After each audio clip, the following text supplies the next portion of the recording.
Hello students, welcome to R K unique study centre. আমি রাজু, তোমাদের বন্ধু ও স্টাডি কোচ। আজকে তোমাদের পরিবেশের 13 নম্বর যে স্কুলটা রয়েছে, রাঠিপুর বরোদা বাণীপীঠ এইচএস, এই স্কুলের সব প্রশ্নের উত্তরগুলো করাবো। সো তোমরা প্রথম থেকে শেষ পর্যন্ত ক্লাসটি দেখতে থাকো। তাহলে চলো আজকের ক্লাসটা শুরু করা যাক। দেখো প্রথমে কি বলেছে, সঠিক উত্তরটি নির্বাচন করো। প্রথমে দেখো হারভেস্টার যন্ত্র দিয়ে কি করা হয়, এটা হবে ধান কাটা ও ঝাড়া হয়, তাহলে অপশন খ হবে সঠিক উত্তর। তারপর রয়েছে দেখো প্রশ্নটা, আজাদ হিন্দ ফৌজ বানিয়েছিলেন, এটা হবে নেতাজি সুভাষচন্দ্র বসু। মাটির পুতুলের জন্য বিখ্যাত, এটা হচ্ছে নদিয়া জেলা।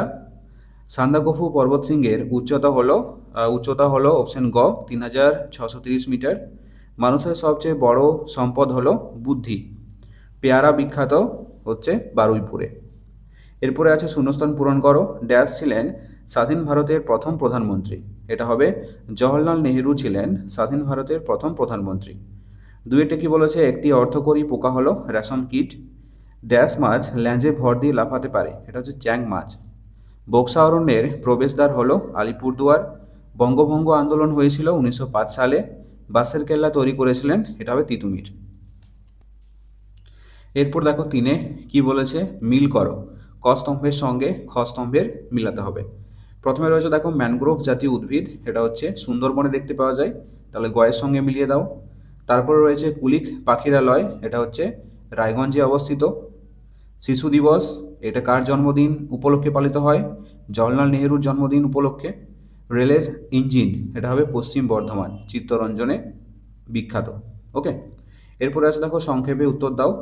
ধাপ চাষ কাকে বলে, এই পদ্ধতিতে কোথায় চাষ করা হয়? তাহলে দেখো উত্তরটা, পাহাড়ি অঞ্চলে সিঁড়ির মতো জমি তৈরি করে চাষ হতো, ওইভাবে চাষ করাকে বলে ধাপ চাষ। ধাপ চাষ কাকে বলে, এখান থেকে এতটা পর্যন্ত লিখবে। আর কোথায় দেখতে পাওয়া যায়, এটা হচ্ছে দার্জিলিংয়ে। তারপর দেখো 4-2 প্রশ্নটা, ডিভিসির পুরো নাম লেখো, ডিভিসির কাজ কি?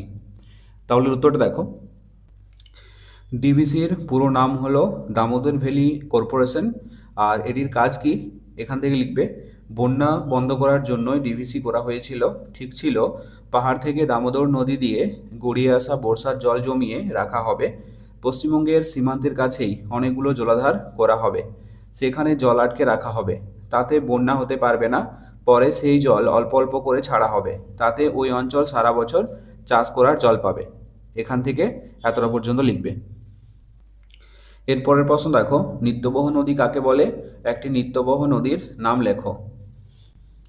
নিত্যবহ নদী কাকে বলে, যে নদীগুলো সবসময় বয়ে যায় এবং সারা বছর জল থাকে, সেই নদীগুলোকে বলা হয় নিত্যবহ নদী। আর নিত্যবহ নদীর একটি উদাহরণ হচ্ছে গঙ্গা।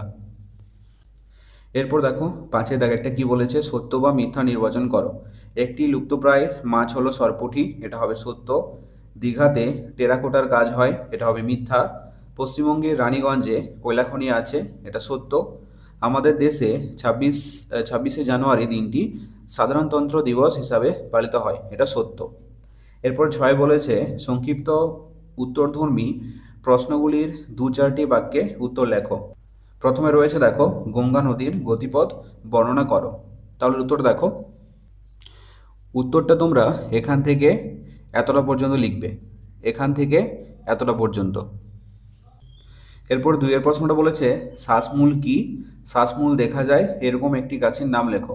তাহলে শ্বাসমূল দেখা যায় এরকম একটি গাছের নাম হচ্ছে সুন্দরী। তাহলে শ্বাসমূল কি, এর উত্তরটা দেখো। উত্তরটা এখান থেকে লিখবে, গাছের একরকম মূল, আর লেখার দরকার নেই, এখানে লিখবে গাছের একরকম মূল মাটি থেকে উপরে ওঠে, তার সাহায্যে বাতাস থেকে অক্সিজেন নেয় গাছ, তাকে বলে শ্বাসমূল। এখান থেকে এতটা পর্যন্ত লিখবে।